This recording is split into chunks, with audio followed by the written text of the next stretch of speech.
El objetivo del presente tutorial es servir de guía para la elaboración de los programas de estudio de los planes educativos con enfoque por competencias del Sistema Nacional de Educación Superior Tecnológica.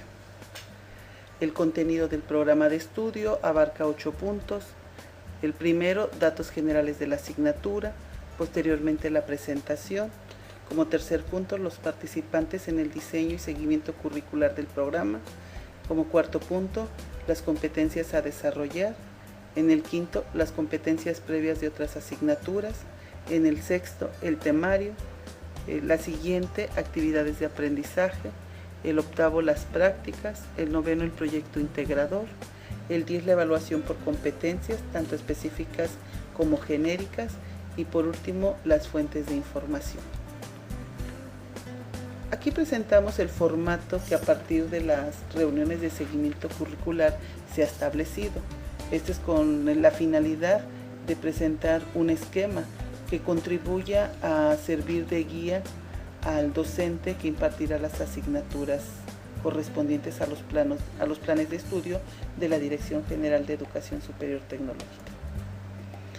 A continuación presentamos cuál es la estructura de una competencia. Aquí es importante mencionarles que las competencias, considerando a diferentes autores, se ha llegado a la conclusión que para el Sistema Nacional de Educación Superior Tecnológica se considerará como paso número 1 el verbo, posteriormente el objeto, la condición y el parámetro de calidad, es decir, la acción, sobre quién recae la acción, el para qué y considerando el qué. El primer apartado abarca los datos generales de la asignatura, los cuales aquí en este apartado se anotará el nombre de la asignatura, la clave de la asignatura, los créditos y la carrera que corresponda.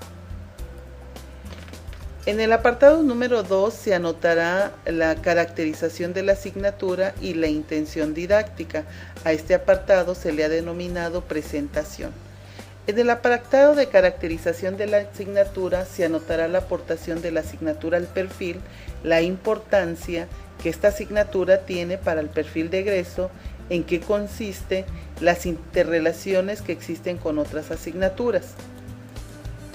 El segundo apartado habla sobre la intención didáctica, en donde se anotará la manera en cómo abordar los contenidos, enfoque con que deben ser tratados, la intención con que deben ser tratados.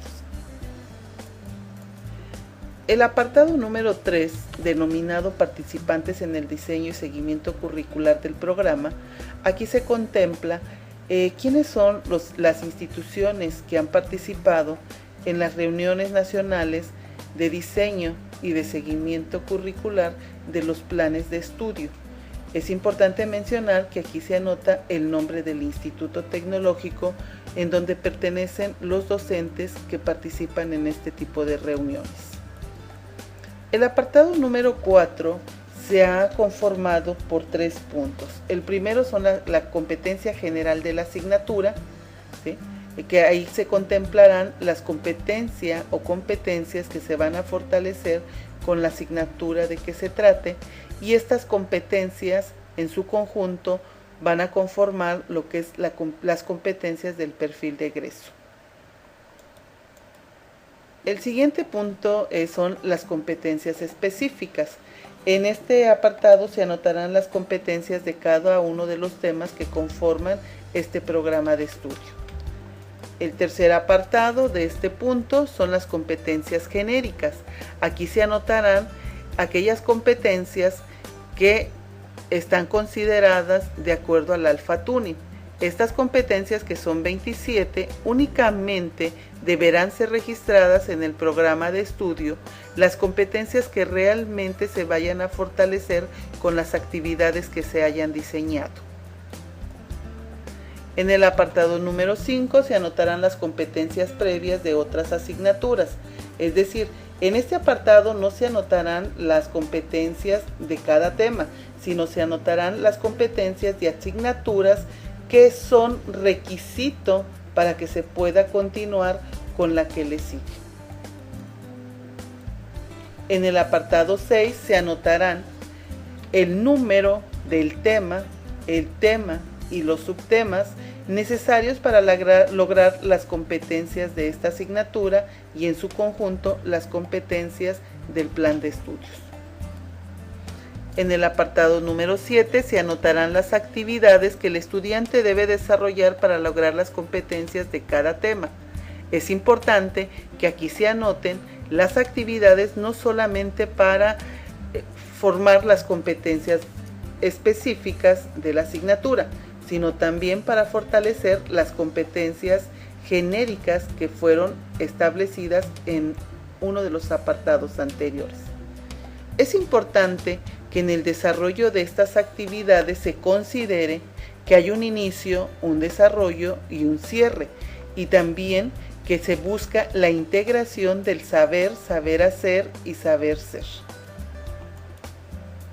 En el apartado número 8 se anotarán las prácticas.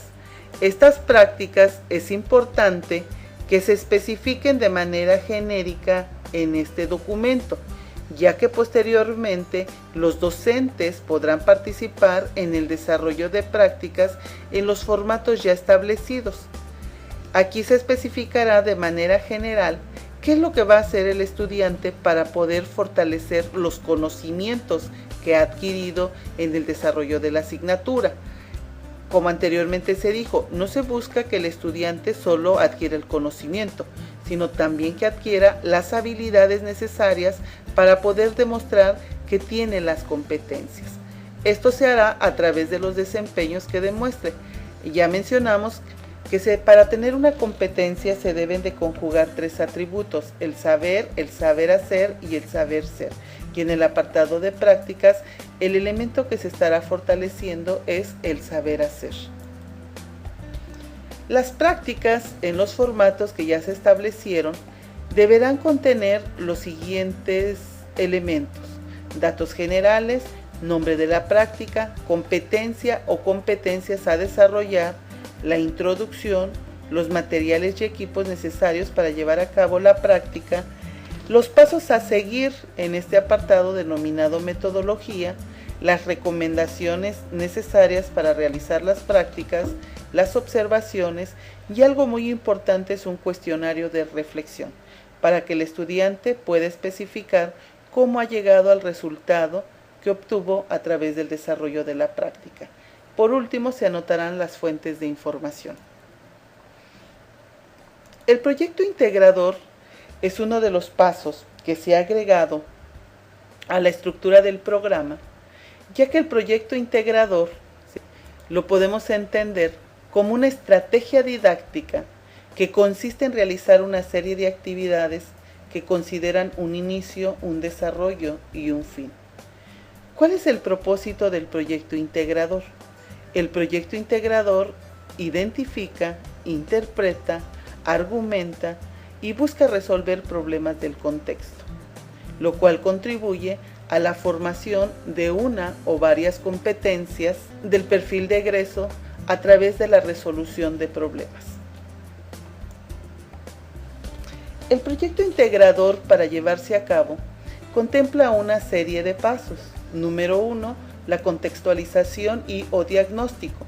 Para llevar a cabo un proyecto integrador es necesario detectar cuál es la problemática que prevalece en ciertos contextos en los cuales se desarrolla el estudiante. Como número 2 tenemos la fundamentación, donde nosotros marcaremos cuál es el marco que nos permite llevar a cabo el desarrollo de estos proyectos. El tercer paso es la planeación, donde especificaremos cuál es el fin que se desea lograr, así como los recursos y el tiempo necesarios para que se lleve a cabo este proyecto. La ejecución sería ya la parte operativa, en donde llevaríamos a cabo todas las actividades que fueron planeadas. La evaluación, para verificar si todo lo que se planeó se ha cumplido, y por último la socialización, que es donde verificaremos que efectivamente el proyecto ha contribuido a resolver problemas del contexto. Por último viene la evaluación. En la evaluación vamos a considerar evaluar las competencias genéricas y las competencias específicas. Para ello es necesario llevar a cabo una evaluación diagnóstica, una formativa y una sumativa. En este apartado es importante especificar los instrumentos y herramientas de evaluación. Asimismo, el contemplar un portafolio de evidencias electrónico que contenga todas las evidencias que el estudiante ha desarrollado. Entendemos por instrumentos todos aquellos productos que el estudiante realiza por sí mismo para apropiarse del conocimiento y que se recopilan para poder identificar qué tanto y cómo se avanza en la adquisición de competencia o competencias. Tenemos un ejemplo de algunos instrumentos como los mapas conceptuales, los mapas mentales, la tabla comparativa, la línea de tiempo, el examen, los cuadros sinópticos y el collage.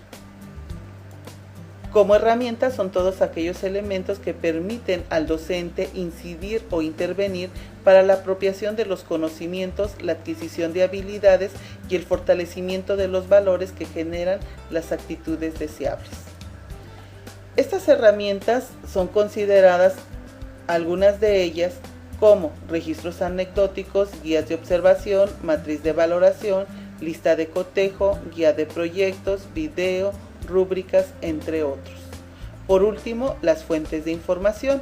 Es importante anotar las fuentes de información considerando los criterios de la APA.